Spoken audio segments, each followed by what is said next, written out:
வணக்கம், நான் உங்கள் எக்ஸாம் குரு காளி. இந்த செஷனுக்குள்ளார போறதுக்கு முன்னாடி என்னுடைய பெய்டு கோர்ஸ் ஸ்டூடெண்ட் கிட்ட நான் நிபந்தனையற்ற பொது மன்னிப்பு கேட்டுக்கிறேன். ஏன் அப்படின்னா, இந்த குரூப் 1 எக்ஸாமுக்கு முன்னாடியே நம்ம அந்த கோர்ஸை கம்ப்ளீட் பண்றோம்னு சொல்லியிருந்தேன். ஆனா ஹிஸ்டரி அண்ட் கெமிஸ்ட்ரியை முடிக்க முடியாமல் போயிடுச்சு. அஃப்கோர்ஸ் கெமிஸ்ட்ரி வந்து நம்ம குரூப் 1 ஸ்டாண்டர்ட்ல இல்லை, குரூப் 2, குரூப் 4 மற்றும் எஸ்எஸ்சி, ரயில்வே, எஸ்ஐ, போலீஸ் எல்லா எக்ஸாமுக்கும் யூஸ் ஆகிற மாதிரி தான் எடுக்கிறோம். ஸோ கெமிஸ்ட்ரியில இருந்து குரூப் 1க்கு பெருசாக கொஸ்டின் வரப்போகுது இல்லை. ஸோ அதை விட்டுறலாம். ஹிஸ்ட்ரி ஒரு மேஜர் சப்ஜெக்டாக எடுத்துக்கலாம். ஒரு 10 கொஸ்டின்ஸ் அதுலேருந்து வரப்போகுது குரூப் 1 எக்ஸாமில். அது நான் எவ்வளோ மேக்ஸிமம் ட்ரை பண்ணேன் எடுத்துடலாம்னு சொல்லிட்டு. அதுக்கு முன்னாடி பார்த்தீங்கன்னா உங்களுக்கு நம்ம ஸ்டூடெண்ட் நிறைய பேருக்கு தெரியும், நம்ம டெலகிராம் குரூப்போட போட்டிருந்தேன். எங்கள் அம்மாவுக்கு ரொம்ப உடம்பு சரியில்லாமல் ஆயிடுச்சு. இது வந்து நான் எந்த இடத்துலையுமே சொல்லி நான் ஆதாயம் தேர்ந்தது இது வரைக்கும் கிடையாது. இப்போவும் நான் இதை சொல்லி ஆதாயம் தேட விரும்பல. காரணத்தை சொல்கிறேன் ஏன் முடிக்கல அப்படிங்கிறதுக்காக.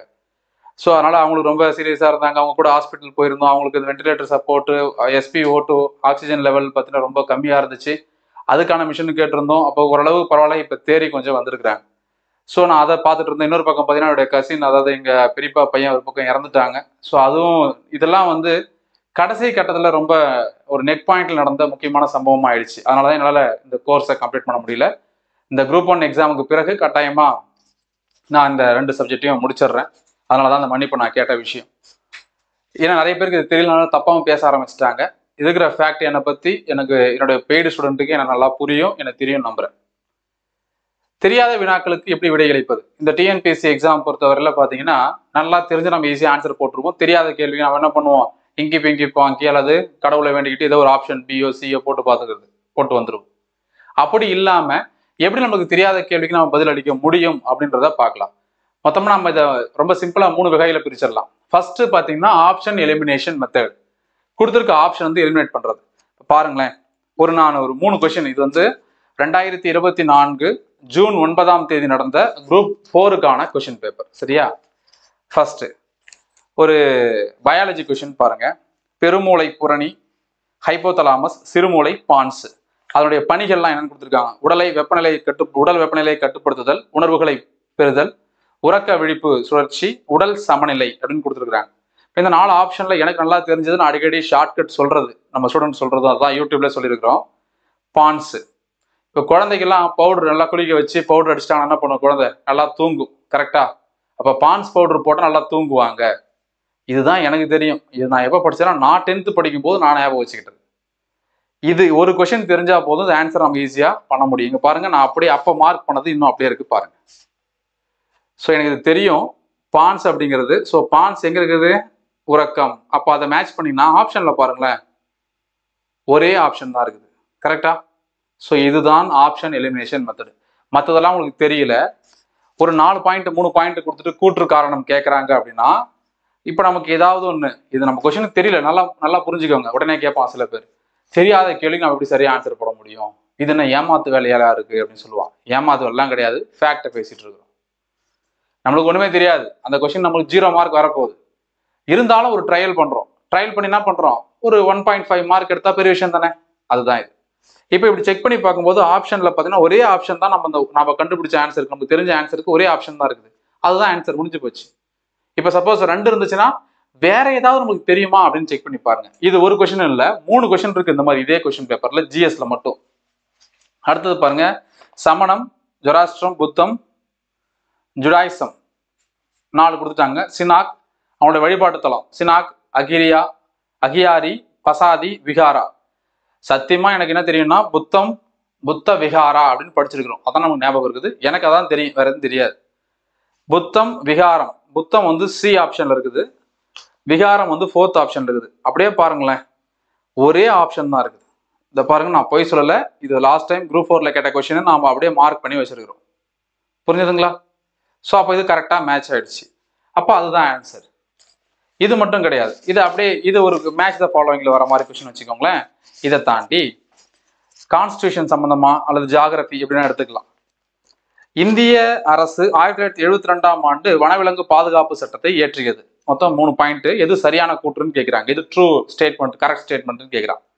First point, government of India enacted wildlife protection act 1972. 2வது பாயிண்ட், புலிகள் பாதுகாப்பு திட்டம் ப்ராஜெக்ட் டைகர் 1974. 3rd பாயிண்ட், இந்திய அரசாங்கத்தை வந்து 16 உயிர்கோள காப்பகம் 16 உயிர்கோள காப்பகம் ஏற்படுத்தியுள்ளது. சொல்லும்போது நமக்கு எது கரெக்டா அதுவே வாயில வருது பாருங்க. கரெக்டா? ஸோ அதான் சொல்லுவாங்க, நீ எதுவாக நினைக்கிறாயோ அதுவாகவே ஆகிறாய் அப்படின்னு சொல்லுவாங்க பகவத்கீதையில. இல்ல மற்றபடி நீங்க எது இயற்கையா எடுத்துக்கிட்டாலும் சரி, நம்ம என்ன பிராக்டிஸ் பண்றோமோ அது நடைமுறையில் அப்படியே வரும். என்னையே மீறி வந்தது பாருங்க ஆன்சர் அப்படித்தான். Indian government has established 16 biosphere reserves in India. இந்த 3 பாயிண்ட் கொடுத்துட்டு எது ட்ரூன்னு கேட்குறான்.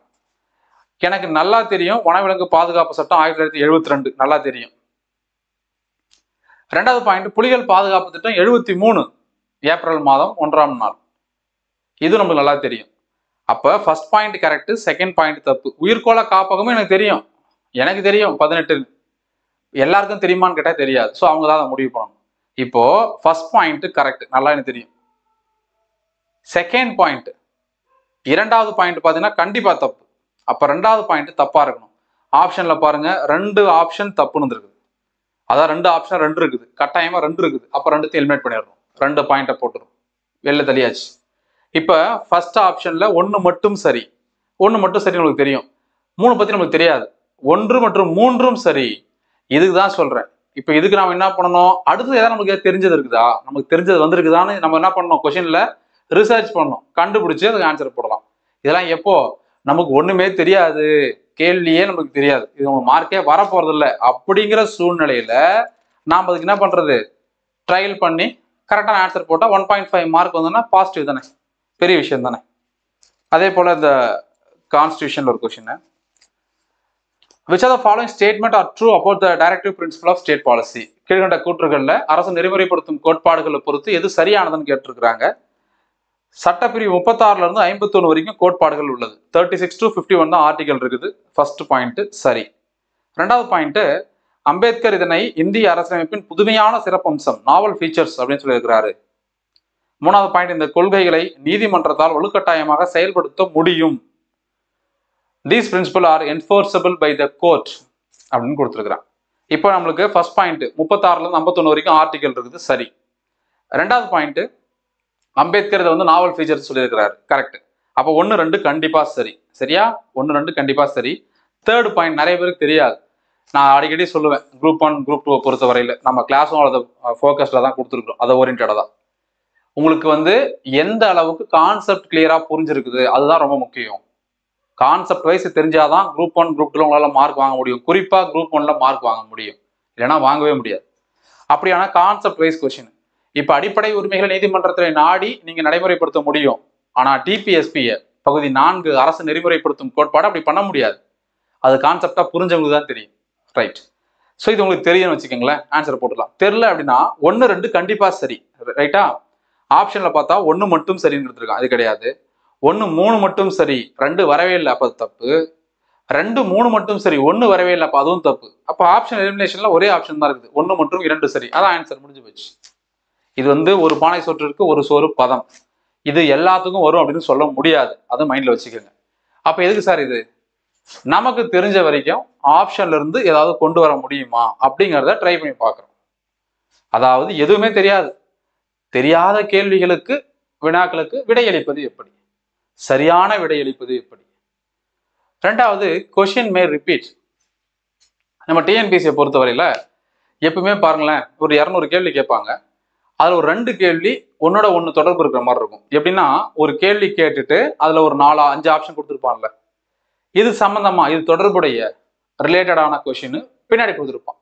அதுல ஆப்ஷனை எலிமினேஷன் பண்ற மாதிரி கொடுத்துருப்பான், அதான் முக்கியமே, அதான் பியூட்டி.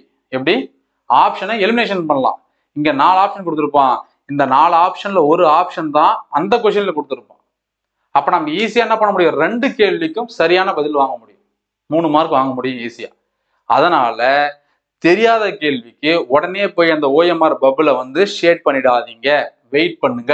தெரிஞ்ச கேள்விக்கு மட்டும் உடனே ஆன்சர் பண்ணுங்க, ஷேட் பண்ணுங்க. தெரியாத கேள்விக்கு வெயிட் பண்ணுங்க, பின்னாடி அதே தொடர்பான கேள்விகள் இருக்கலாம், ஆனால் 2 கேள்வி ஈஸியா மார்க் வாங்க முடியும், மைண்ட்ல வச்சுக்கோங்க.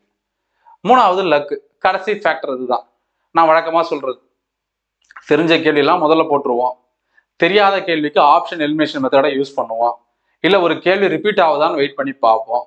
எதுவுமே இல்லை, நமக்கும் எதுவுமே இல்லை, புரியல அப்படின்னா நம்ம கடைசியா என்ன பண்ண போறோம், குலதெய்வத்தெல்லாம் வேண்டிக்கிட்டு, அப்பனே ஐநாரப்பா என்னை காப்பாத்துப்பான்னு வேண்டிக்கிட்டு, இல்ல கடவுள் நம்பிக்கை இல்லைன்னா இங்கி பிங்கி பாங்கி ஃபாதர் அங்கி அப்படி கதை சொல்லுவாங்க இல்லையா, அது, அல்லது அந்த காயினை சுண்டி போட்டு சிங்கம் இருந்ததுன்னா சிங்கப்பாதை, தலை விழுந்ததுன்னா பூ விழுந்ததுன்னா பூப்பாதைன்ற மாதிரி ஏதாவது ஒரு ஆப்ஷனை சூஸ் பண்ணி போட்டு வந்துட வேண்டியதுதான். நமக்கு கடைசியாக ஒரு 20 கேள்வி தெரியலன்னு வைங்களேன். 20 கேள்விக்கு ஏபிசிடி ஏபிசிடி ஏபிசிடின்னு போட்டிங்கன்னா நம்ம சோகம் என்ன இருக்கும்? ஏ போட்ட இடத்துல பிஆ இருக்கும், ஆன்சர் பி போட்ட இடத்துல சிஆ இருக்கும், சி போட்ட இடத்துல டிஆ இருக்கும், டி போட்ட இடத்துல ஏவா இருக்கும். இப்படி மாறி மாறி வந்துடும். அதனால இந்த மாதிரி ஜிக்ஸாக் விளையாட்டு வேண்டாம். அதுக்கு பதிலாக எல்லாத்துக்குமே ஏ அல்லது எல்லாத்துக்குமே பி, உங்களுக்கு எது பிடிச்சிருக்குதோ பிஓ சிஓ டிஓ எது பிடிச்சிருக்கோ அதை போட்டிருக்க, விடை தெரியவில்லைன்றதை போட்டுறாதீங்க. ஸோ கடைசி ஃபேக்டராக நம்ம லக் வச்சிருக்கிறோம். ஸோ இப்படிதான் நம்ம தெரியாத கேள்விகளுக்கு சரியான பதிலை அளிக்க முடியும். அளித்து அதற்கான மதிப்பெண்ணையும் நம்மளால பெற முடியும். ஸோ நல்லா படிச்சிருப்பீங்க நம்புறேன். நல்லா ரிவிஷன் பண்ணிட்டு போங்க. கண்டிப்பா நீங்க நினைச்சது நடக்கும். கட்டாயமாக நீங்க குரூப் 1 தேர்வுலையும் வெற்றி அடைவீர்கள். All the very best. Thank you.